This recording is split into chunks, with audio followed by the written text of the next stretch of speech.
An analysis of every suicide attack since 1980 shows a surprising motivation for those attacks, and it's not the motivation that you've been hearing about in the media. And so this was conducted by University of Chicago Professor Robert Pape. He's also the founder of the Chicago Project on Security and Terrorism, and him and his team looked at over 4,600 suicide attacks since 1980.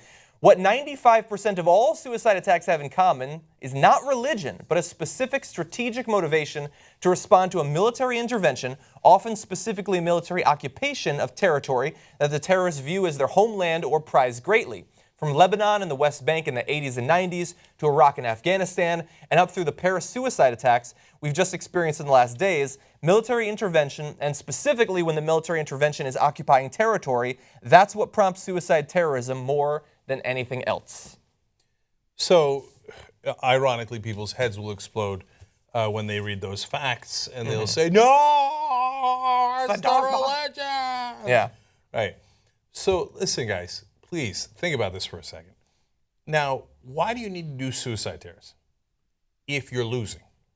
If you're winning, you're America, and you're a drone operator in Tampa, all you got to do is press the button, right? You don't need to strap on a suicide vest. Can you imagine? All right, reporting for duty here in Tampa. I got my suicide vest on. Where do I need? Hey, kid, take the vest off. We got drones. We got jets. We got tanks. We'll be all right, okay? The guys who put on the suicide vests are, by definition, desperate. Yes. Now, you could say, hey, religion is part of what's making them desperate.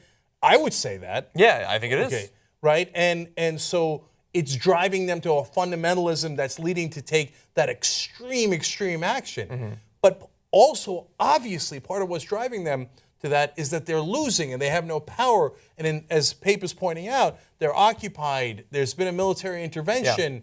So when did the Japanese start doing kamikaze attacks? Not on day one. They didn't kamikaze into Pearl Harbor because they didn't need to, right? They had the strategic advantage. They just dropped their bombs and that was that, right? You do that when you're losing. Tamil Tigers, same thing.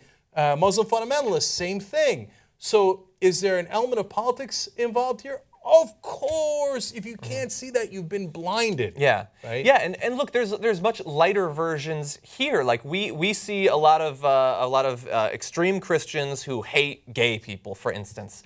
And there does seem to be a tie there, but the idea that that's the only reason they hate gay people, no, you reinforce what you already believe. There's something psychological or emotional about you, and then you find a worldview, a philosophy that reinforces it, says you're right. All the things you believe about the world and about other people, you're right. We agree with you, and so then you grab onto it. And that's what being like born again is all about. It's you find a group that already agrees with you, and then that's your identity. And you find much the same thing in the case of Muslim extremists. So Lydia Wilson wrote up an analysis of her interviewing ISIS fighters in Iraq for The Nation, and she said that they're woefully ignorant about Islam and have difficulty answering questions about Sharia law, militant jihad, and the caliphate.